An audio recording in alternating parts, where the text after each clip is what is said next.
Un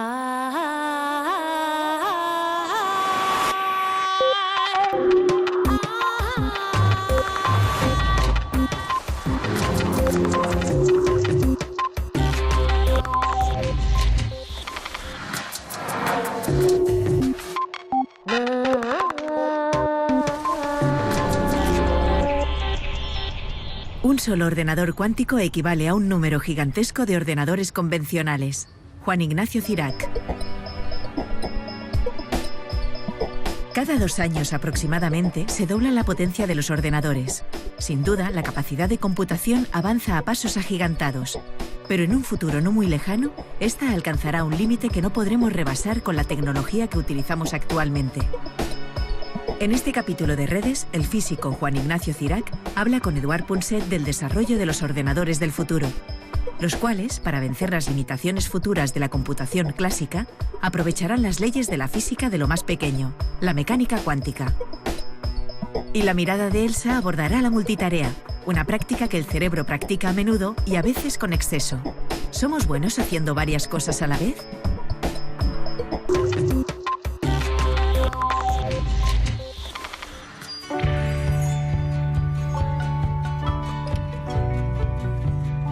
En el programa de hoy vamos a hablar de la teoría cuántica de la información y vamos a hacerlo, tenemos la enorme suerte de hacerlo con Ignacio Cirac.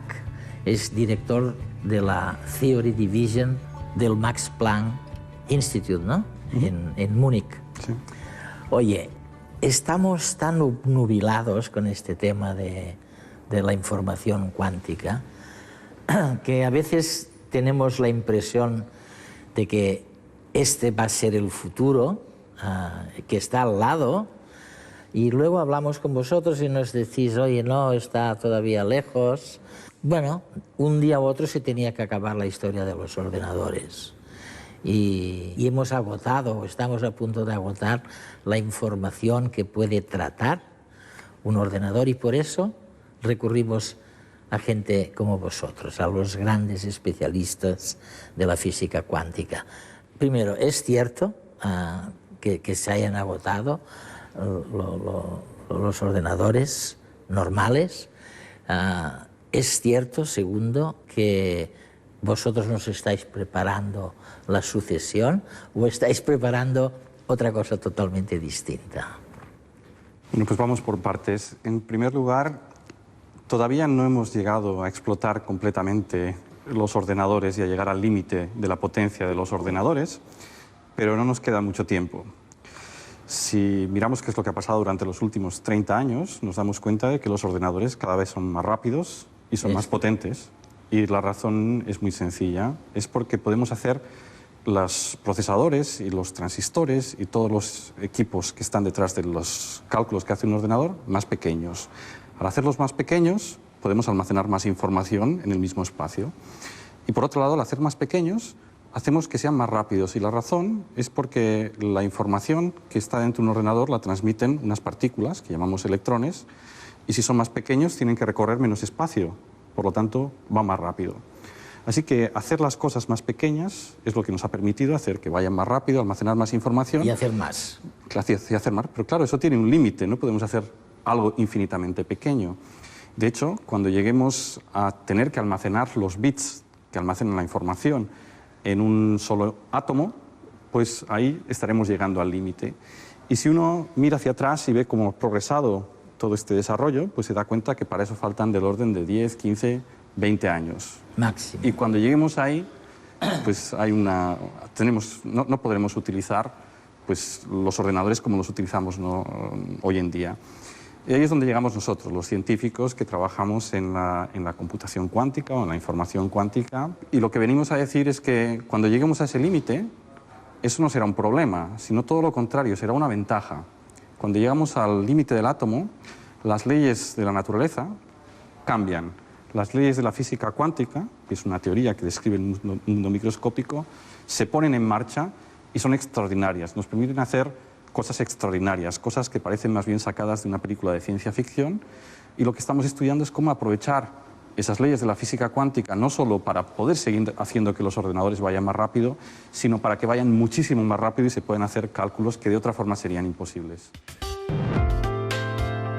Cocinar, barrer, poner la lavadora, todo a la vez. Poder realizar todas estas tareas al mismo tiempo sería el sueño de muchos de nosotros. Ahorraríamos muchísimo tiempo. Por desgracia, nosotros no podemos estar en diferentes estados simultáneamente.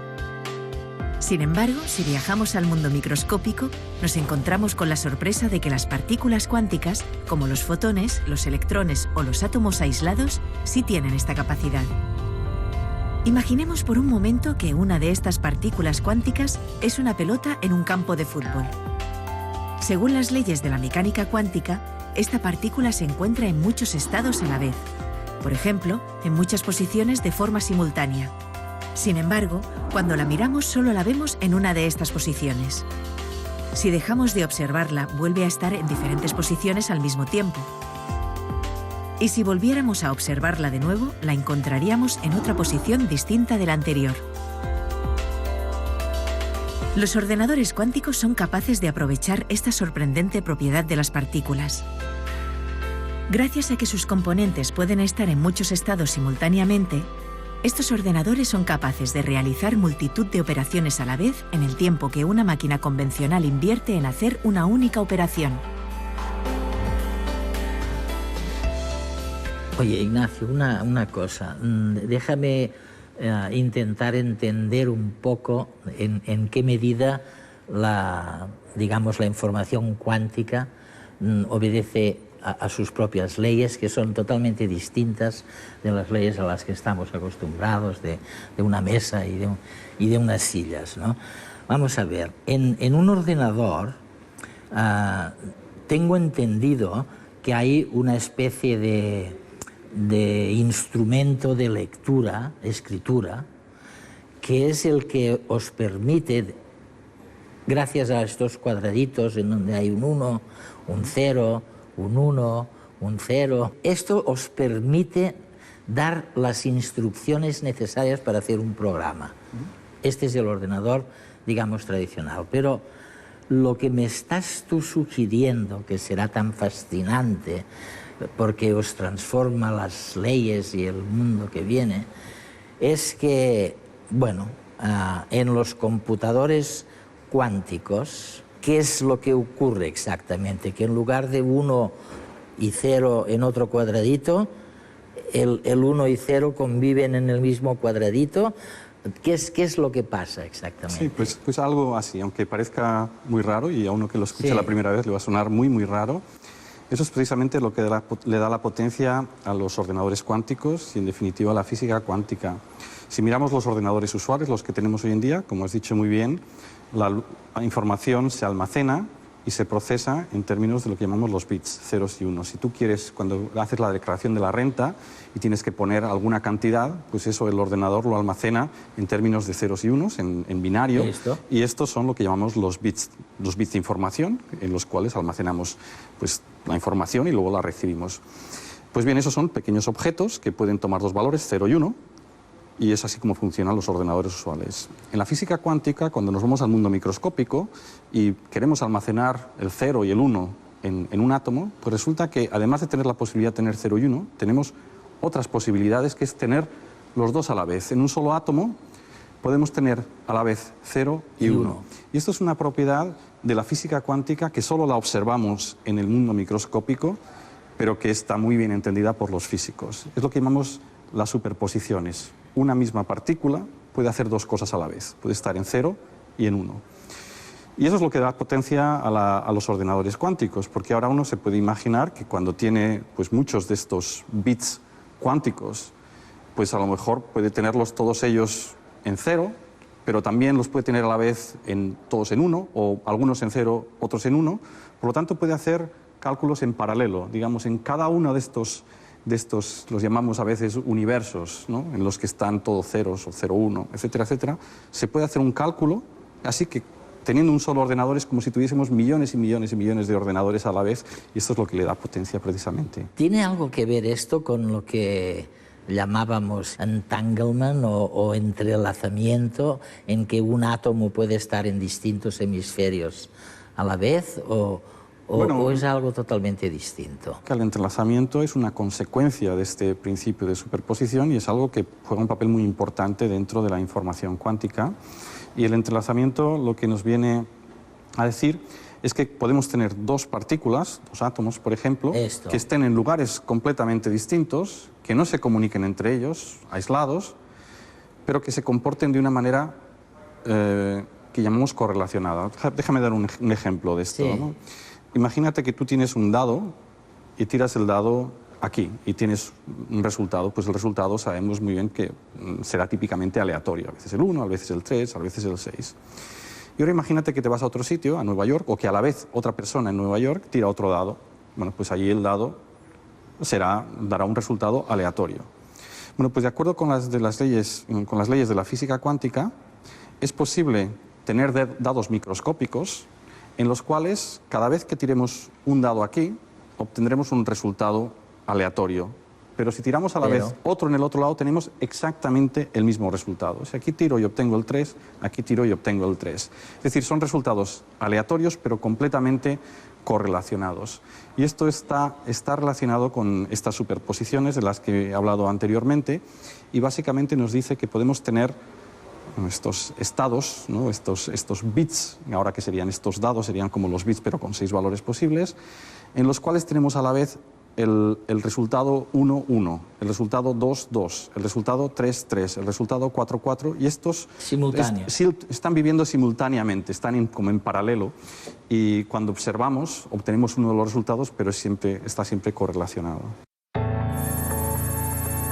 La enorme capacidad de computación de los ordenadores cuánticos puede poner en jaque el sistema actual de encriptación de los datos confidenciales que circulan por Internet, basado en tediosas operaciones que requieren mucho tiempo de cálculo para los ordenadores actuales. Pero hay que tener en cuenta que esta gran velocidad de computación solo es posible si no observamos ni medimos las partículas del ordenador cuántico mientras el equipo está realizando sus operaciones. Precisamente, esta circunstancia abre la puerta a usar las partículas cuánticas para encriptar información de forma mucho más segura. A diferencia de los métodos actuales de cifrado, en la encriptación cuántica los datos confidenciales se esconden tras una clave basada en muchos estados superpuestos. Si un espía tratase de interceptar el mensaje, solo vería uno de los estados y le sería imposible descifrar esta clave. Así pues, la encriptación cuántica podría llegar a ser mucho más segura que la que utilizamos hoy en día. Desarrollar una tecnología que nos permita aprovechar la superposición cuántica de estados sin que la observemos ni la midamos es uno de los grandes retos de la ciencia moderna. Lo que me está sugiriendo Cirac es que en el mundo nuestro podremos utilizar algunas de las cualidades que hemos descubierto en el mundo microscópico, ¿no? Eso es lo que me está sugiriendo, y eso es lo que va a suponer un cambio revolucionario en el mundo, en la visión, en la percepción del mundo a que estamos acostumbrados. Fíjate, yo he hablado muchísimo con evolucionistas, genetistas, biólogos, y más o menos hay el sentimiento de que, bueno, hubo el aprendizaje agrícola primero, después de esto aprendimos cantidad de cosas que nos enseñaron realmente los animales. Luego vino la máquina de vapor, digamos, que fue el gran salto adelante, que nos metió de lleno en la revolución industrial. Y luego vino este computador que miras con gran apego por un lado, pero por otro con cierto recelo. Y este computador electrónico dio cauce a la revolución informativa, o sea, nos permitió realmente entrar de lleno en un mundo de la información. Oye, ¿el próximo salto adelante va a ser el vuestro? Bueno, no sé si será el próximo o el siguiente, ¿no? Sí. Porque todavía falta mucho tiempo. Pero sí, lo que estamos haciendo ahora, si lo relaciono con lo que acabas de decir, es estamos intentando domesticar los átomos y las moléculas y los fotones, las partículas microscópicas. Y estamos dando los primeros pasos, ya somos capaces de realmente de pararlos, observarlos, aislarlos, verificar que todas las propiedades que predice la física cuántica son correctas, y ahora estamos empezando a construir con ellos algo. Y si logramos ponerlo en marcha, algo que bueno, estamos intentando, pero que va a tardar un tiempo, y lo llegamos a domesticar, pues yo creo que eso va a dar lugar a una revolución, por lo menos en el campo del procesamiento y la transmisión de información. Nos ofrece unas nuevas formas. Que es casi todo. Sí, bueno, nos ofrece una nueva manera de tratar datos, una nueva manera de procesarlos, una nueva manera de enviarlos, ¿no? De transmitirlos, y yo creo que eso sí que puede dar lugar a una revolución. Oye, otra revolución paralela en la que también estás. O sea, tú no solo te dedicas a los ordenadores, estos que pueden tratar 1000 cosas, sino a una historia que llamáis simuladores. ¿Qué quieres? Simuladores porque estáis estudiando la estructura de determinados materiales. ¿Qué son estos simuladores? Bien, es curioso que si tú quieres construir un avión, pues antes de construirlo y ver si funciona, puedes programar con un ordenador una simulación y aprender a través de un ordenador si el avión va a volar, cómo va a volar, cuáles son las propiedades. O si quieres construir una casa, pues no hace falta que la construyas y ves si se cae o no se cae. Tú la puedes simular con un ordenador y ver realmente si funciona. Bueno, pues aunque parezca mentira, si ahora cogemos un material que tenga 100, 200 átomos y queremos simular su comportamiento en ciertas condiciones, no sabemos cómo hacerlo. Así. O sea, cosas que están formadas por muchos átomos las podemos simular muy bien. El tiempo, la meteorología, cómo se mueven las nubes. Sin embargo, estos sistemas de 20, 100, 200 átomos no sabemos cómo simularlos. Y la razón es que cumplen las leyes de la física cuántica, y las leyes de física cuántica son muy difíciles de simular con ordenadores. De hecho, Richard Feynman es el primero que se dio cuenta de esta propiedad de la física cuántica, y es el primero que empezó a pensar en los ordenadores cuánticos para resolver estos problemas. Entonces, una posibilidad para poder simular estos problemas, cómo se comportan los materiales a bajas temperaturas, cómo se comportan, cómo transmiten la electricidad, cómo transmiten el calor, etcétera, etcétera, es utilizar un ordenador cuántico. Y un ordenador cuántico puede hacer estas simulaciones, o podría hacer estas simulaciones. Lo que ocurre es que no tenemos todavía ninguno, y todavía falta mucho tiempo para que podamos construir uno de ellos. Pues bien, un simulador cuántico sería un sucedáneo de un ordenador cuántico, sería algo que no es tan difícil de construir como un ordenador cuántico, pero que sería capaz de simular estos materiales o este conjunto de átomos, de ver qué es lo que va a pasar si los ponemos juntos, y por eso es lo que estamos intentando construir, porque es una investigación que tiene aplicaciones a más corto plazo.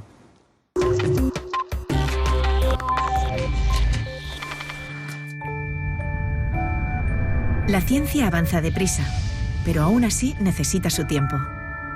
Lo que hemos aprendido en física cuántica durante los últimos años responde a ideas que se gestaron a principios del siglo pasado gracias a científicos como Albert Einstein, Niels Bohr o Werner Heisenberg. De modo parecido, hemos tenido que esperar 50 años para hallar evidencias de la existencia de la partícula que hace que la materia del universo tenga masa. Esta partícula es el famoso bosón de Higgs. El enorme trabajo multidisciplinar desempeñado durante este tiempo para dar con dicha partícula ha valido el Premio Príncipe de Asturias de Investigación Científica y Técnica de 2013 a Peter Higgs, François Englert y a todo el CERN. Con motivo del galardón, el mismo Juan Ignacio Cirac explica qué supone este hallazgo para la física. Ahora sabemos, a través de lo que se llama el modelo estándar, que existen dos tipos de partículas. Las partículas que forman la materia, las partículas de materia, y las partículas que describen cómo las fuerzas aparecen entre las partículas de materia. Es lo que llamamos las partículas de fuerza. Y el modelo estándar es el que nos permite estudiar cómo todos los fenómenos aparecen a partir de todas estas partículas. Pues bien, el modelo estándar tenía un problema, y era que las partículas de fuerza, según él, no debían de tener masa. Y bueno, pues esto es lo que precisamente soluciona el bosón de Higgs. El bosón de Higgs permite introducir la masa en las partículas de fuerza y también algunas de las partículas de materia, Y una forma de entenderlo es a través de una analogía muy simple, ¿no? El bosón de Higgs son partículas que están en todas partes, incluso en el vacío. Incluso cuando vaciamos y quitamos todas las partículas, allí siempre quedan estos bosones de Higgs, y actúan de una manera como una melaza de tal forma que cuando estas partículas de fuerza, de materia, se mueven en ella, pues impiden el movimiento, y eso es lo que hace que se comparten como si tuviesen masa.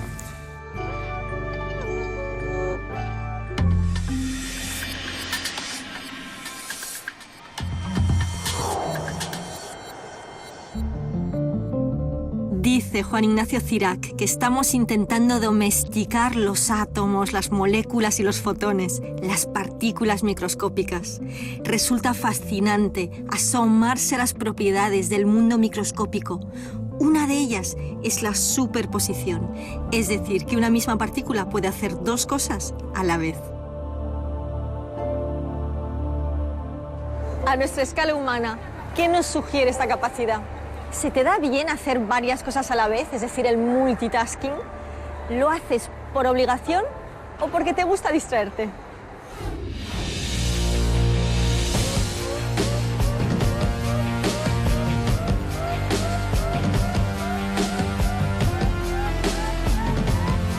Las distracciones pueden ser buenas con moderación.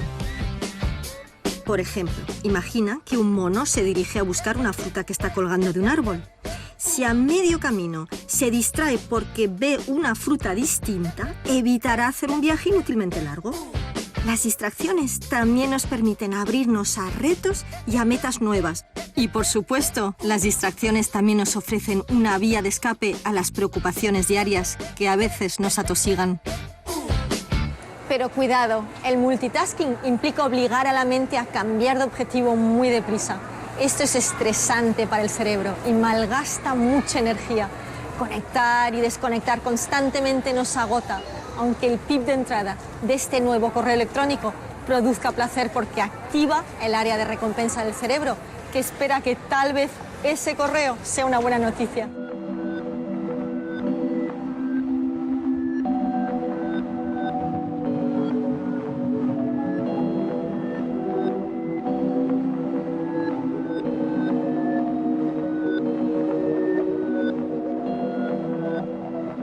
Hay que tener mucha fuerza de voluntad para no distraerse constantemente, y para ello vamos a hacer espacios para la no distracción.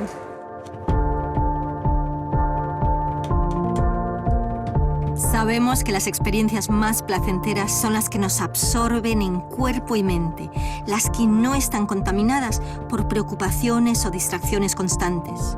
Por ejemplo, cuando tocas un instrumento, cuando conduces disfrutando de la carretera o cuando haces algo tan sencillo como fregar los platos, lavarte los dientes o pelar una manzana.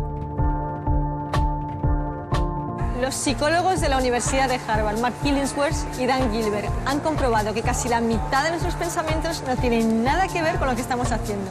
Sin embargo, han visto que somos más felices cuando nuestros pensamientos y nuestras acciones coinciden. Se trata de vivir el presente. Vamos a verlo. ¿Qué estás haciendo? ¿Trabajando? ¿En qué estabas pensando tú ahora mismo? En mi hija. Es decir, estás trabajando y pensando en tu hija. Estoy trabajando y de a ratos pienso en mi hija. ¿Estará bien? Sí, estará. O pasa alguien, digo, a ver si viene, a ver si no viene. Estamos preguntando a la gente, bueno, ¿qué estás haciendo? Trabajando, intentando vender hawaianas. ¿Pero en qué estás pensando? Uy, ahora mismo en todo. En lo que tengo que comprar, en cosas que tengo que hacer, en qué voy a hacer este fin de semana. Y estoy pensando en irme de Barcelona. Trabajar en el campo. Así que no tenías la cabeza aquí. No. ¿Usted qué está haciendo ahora mismo? Yo estoy comiendo un helado. ¿Y en qué está pensando? La felicidad de comer un helado, ¿qué? Así que se está centrando en el helado. ¿Qué estaba haciendo? Pues sí. Mira, estaba contemplando esta maravilla. Sí, que es bonito, la verdad es que es precioso. Sí, sí. ¿Y en qué estabas pensando? Que realmente tenemos mucha suerte de poder disfrutar de este espacio aquí. Es decir, te estabas centrando en lo que estabas haciendo.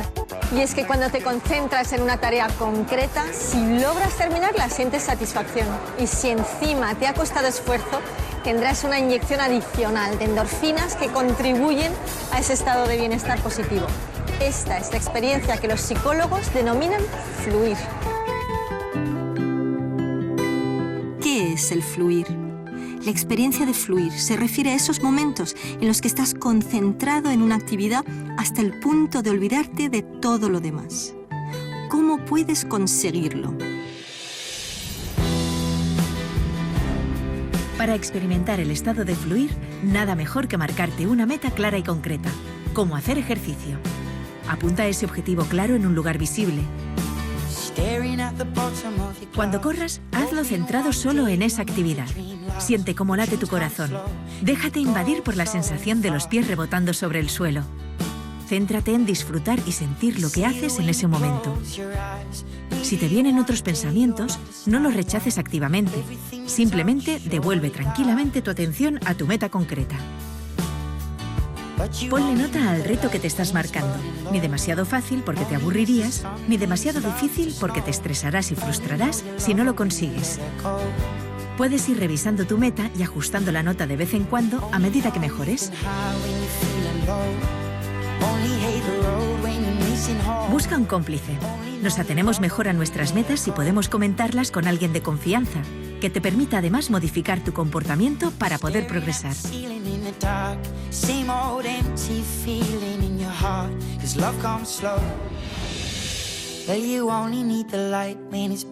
Recuerda que la finalidad que buscamos no es solo hacer ejercicio, sino hacer ejercicio sin distraerte, buscando ese sentimiento de concentración y plenitud que llamamos fluir. Cuando estés acostumbrado a sentirlo, podrás practicar trasladándolo a otros ámbitos de tu vida. Disfrutarás más de cada momento. No es magia, es inteligencia emocional.